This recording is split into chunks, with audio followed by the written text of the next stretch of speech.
Hello, it's me Ajeesh. അങ്ങനെ തുടരും കണ്ടിരിക്കുകയാണ് മലയാളത്തിൻ്റെ സ്വന്തം മോഹൻലാൽ, നമ്മുടെ സ്വന്തം ലാലേട്ടൻ. ഒരുപാട് വർഷങ്ങളായിട്ട് നമ്മൾ കാണാൻ ആഗ്രഹിച്ച ആ മനുഷ്യനെ ആ രീതിക്ക് നമുക്ക് തന്നതിന് തരുൺമൂർത്തി തരുൺമൂർത്തി തരുൺമൂർത്തി ഒരുപാട് നന്ദി പറഞ്ഞാലും ഈ മനുഷ്യ നിങ്ങളോടുള്ള കടപ്പാട് തീരത്തില്ല. നമുക്ക് ഈ മനുഷ്യനെ, നമ്മുടെ സ്വന്തം ലാലേട്ടനെ നമുക്ക് ഇങ്ങനെ തന്നതിന് എത്ര നന്ദി പറഞ്ഞാലും മതിയാകത്തില്ല. ഒരുപാട് വർഷത്തെ കാത്തിരിപ്പാണ് ഓരോ മോഹൻലാൽ ആരാധകന്റെയും ഓരോ സിനിമ പ്രേമിയുടെയും. ഒരുപാട് വർഷത്തെ കാത്തിരിപ്പ് നമുക്ക് ഈ തുടരുമിലൂടെ തന്നിരിക്കുകയാണ്. The complete comeback of the complete act. കൂടുതലൊന്നും പറഞ്ഞ് നിങ്ങളുടെ ആ തിയേറ്റർ എക്സ്പീരിയൻസിനെ ഞാൻ നശിപ്പിക്കില്ല. ഒറ്റ വാക്കി പറയാം, കിടിലം പടം.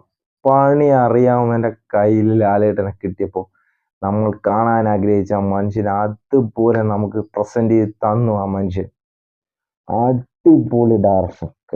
പടം നമുക്ക് പുതുമയുള്ള കഥയൊന്നുമല്ല, പക്ഷെ അത് നമുക്ക് എടുത്തു വെച്ച് നമ്മുടെ മുമ്പിലേക്ക് തന്നിരിക്കുന്ന രീതി, ഓരോ ഫ്രെയിം ബൈസ് ഫ്രെയിം ആയാലും ഓരോ ക്യാരക്ടേഴ്സിന്റെ സ്ക്രീൻ പ്രസൻസ് എല്ലാം ഒരു രക്ഷയില്ല. മോഹൻലാലിന്റെ സ്ക്രീൻ പ്രസൻസ് ഒക്കെ നമുക്ക് ആ പഴയ നമുക്ക് നഷ്ടമായ സാധനം നമുക്ക് തിരിച്ചു തന്നു.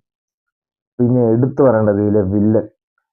ഓ മാൻ, വാട്ട് വില്ലൻ. അടിപൊളി, ഒരു രക്ഷയില്ല. പലയിടങ്ങളിലും ലാലേട്ടനെക്കാളും ഒരുപടി മുകളിൽ നിൽക്കുന്ന രീതിയിലുള്ള പെർഫോമൻസ് ആണ് വില്ലൻ.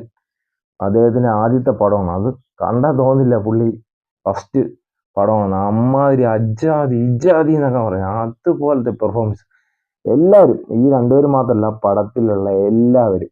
പിന്നെ ഇതിന്റെ ടെക്നിക്കൽ സൈഡ് മൊത്തം എല്ലാം എടുത്തോണം, ഒന്നിനൊന്നും മെച്ചം. എല്ലാം ബാക്ക്ഗ്രൗണ്ട് സ്കോറും മ്യൂസിക്കും എല്ലാം രക്ഷയില്ല. എല്ലാം ക്യാമറയും എല്ലാം ഒന്നിനൊന്നും മെച്ചം. എല്ലാവരും പടത്തിന്റെ ടെക്നിക്കൽ സൈഡ് തൊട്ട് പടത്തിൽ അഭിനയിച്ചിരിക്കുന്ന എല്ലാം എല്ലാം പക്ക പെർഫെക്റ്റ് കിടിലൻ സാധനം. ഒരു സ്ഥലത്തും ഒന്നും നമുക്ക് പറയില്ല. അതുപോലത്തെ മേക്കിംഗ് ആണ് തരുൺമൂർത്തി നമുക്ക് നമ്മുടെ ലാലേട്ടന് തന്നേക്കുന്നത്. ഒരു രക്ഷയില്ല. കിടിലൻ തിയേറ്റർ എക്സ്പീരിയൻസ് ഉള്ള പടം. ലാലേട്ടൻ തുടരും.